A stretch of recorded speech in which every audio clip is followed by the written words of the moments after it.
In points, Steve Kernahan in their makeup because they haven't got the tall marking strength. Well, they got a goal after 12 seconds. Tackle on forward. Aziz put the tackle in. Could have been a little bit high when I look at it again, but it's typical of Swanee that we've seen him that so many times running through the forward line. Great shot at goal. He's been a great contributor in that centre, hasn't he?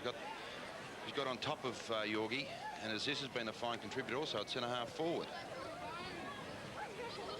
Harkin's been a tireless worker for Port. He's really kept them in the game, hasn't he? Two very good goals in the first quarter and a lot of work in the midfield. Neat kicking. There he kicks his second for the quarter. Well, that handball hit its target, but there have been some poor handballs from Port that have let Williamstown in, and they've swooped up the other end and kicked easy goals. Yes, you can't afford those mistakes. You know, the game's tight enough without contributing to your own difficulties. And Morney holding sway of Fitzpatrick, full forward versus full back at the moment.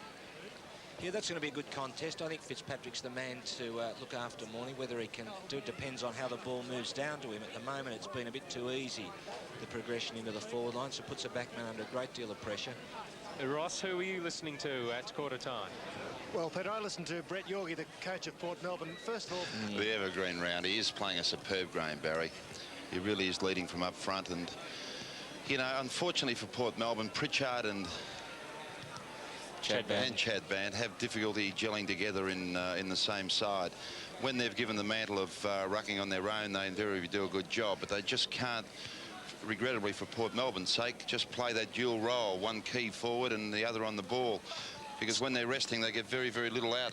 It's difficult, isn't it, with Port being small in the key position. The temptation is to play both of them. We see things started to work for a while though down there to Condon. Kicked 2 goals. It's a lot of work though, Peter, when you have to rely on your midfielders always feeding the ball out and getting it down quickly, you know, to a lead. It's easier if you can pluck a couple of marks here and there. It just takes the pressure off. But the Port small players are having to work so hard, and they're making a lot of errors. We see Condon there, who could have kicked another couple of goals too to keep them in the game. But you know, you say, well, if they'd kicked that one, they'd be in the game. But they're under a lot of pressure, really. I think Willie just looks a superior side. Well, we were having a bit of a joke about who was playing in the middle, but Chris Burton kicking that goal there did seem to be running around untagged there, middle half forward area.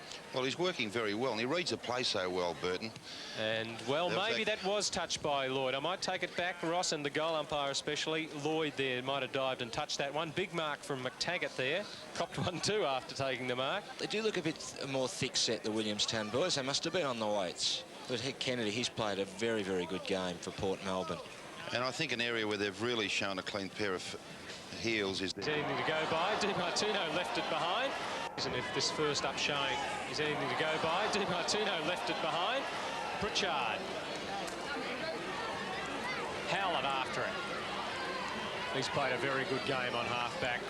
Cameron won't bring up a score, so the final margin of victory. Mentioning to cover those lost players gives some of you guys a bit of go, doesn't it? Yeah, I like that. It's good. Well, there we are. Brett Gould, the winner of the Wards Express Trophy of the match for the first time, the second time this year. Lifted their game. I might add, I think the wind did change in the last quarter. I think they were kicking against the wind again. I think you're right, Barry. We saw that at three-quarter time, but... no, we should have retained our lead, I felt, and I was a little bit disappointed in the finish. No discredit to Port Melbourne, but I would have liked to at least won by 7. A typical Port Melbourne Williamstown clash. It was nice. There was a little blue at the start to just get everyone's nerves settled, and it was terrific. But I don't know how it looked on TV, but it felt like a pretty even game despite what the scores said on the board. And you at the end were diving in the goal square, determined to save a goal. Yeah, I just wanted to lie down, actually. So, yeah, I hope we don't get electrocuted on this quarter. Well, we've got with one of the Coburg boys, Adrian Bassett, there too. We've got the highlights, though. Yes, and Chadband, some inspirational stuff. Condon got the goal, but what a great tap, and he did it not long after. Got it down, and we're going to see it to Foley. So 2 big assists there from Big Chatty. They're right in the game here too, Port Melbourne. They just let it slip, a couple of errors, and then Swanee ducked in, and of course Billy Swan seems to put those goals to it important times, running through the middle, around half forward, always a good player. Morno, well, Sam, a bit of a lift for him to get a fair income shot at. He struggled last year with Rickman playing on the forward line. Well, it's certainly a move that's worth persisting upon. As I say, he's got a lot of ability, Morno. I think he does relish a lot of space. You know, I don't know, a tight checking full back is a good indication.